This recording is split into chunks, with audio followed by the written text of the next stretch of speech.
আসসালামু আলাইকুম। এখন মুরগির পাশাপাশি আমি ছোট্ট একটা বালতিতে পদ্ম ফুল লাগাইছি।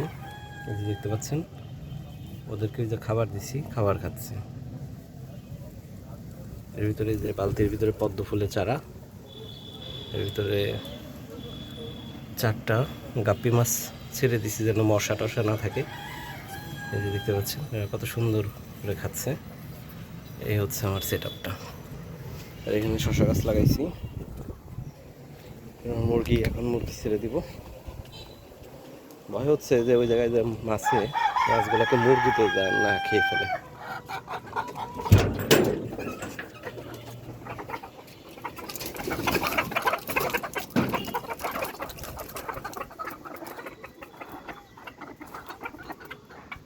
এই যে এদেরকে বের করে দিলাম।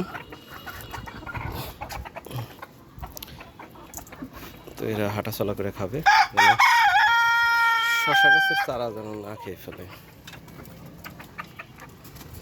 যে উপরে উঠে গেছে একটা দুঃসাহসী, যে সে সবসময় উপরে ওঠার চেষ্টা করে।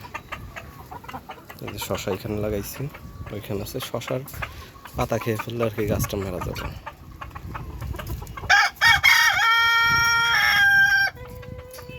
নেমে যাবে, এখনই নেমে যাবে।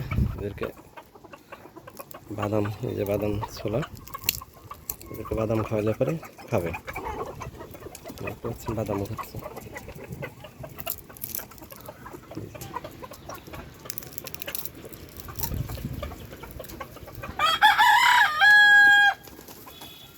তো এরা এদিকে একটু খাইতে থাকুক,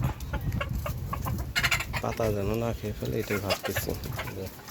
ঠিক ওই জায়গাটায় গেছে, যে জায়গাটা আমি কল্পনা করতেছিলাম, ঠিক সেই জায়গাটাই এই মুরগিটা গেছে। বুঝতে পারছেন না, ভয়টা যেটা হয় সেটাই হচ্ছে বারবার। আমি দেখে আসি আজকে কয়টা ডিম পারছে।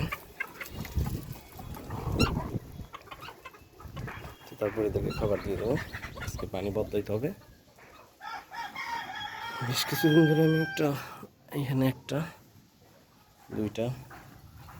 দুইটার এখানে আছে 5 5 10 আর 2 12, 14টা ডিম। আলহামদুলিল্লাহ, আমি এই রেজাল্টটাই চাচ্ছিলাম এই কয়েকদিন ধরে, যেটা হচ্ছিল না।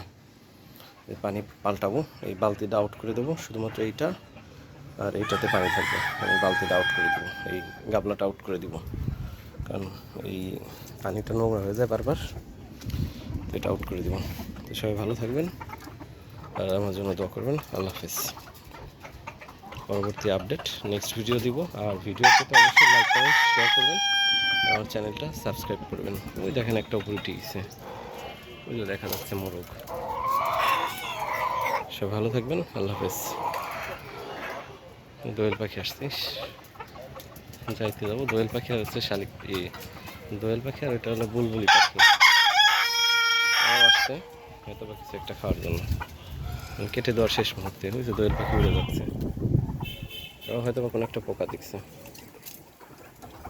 তো সবাই ভালো থাকবেন, আল্লাহ হাফেজ।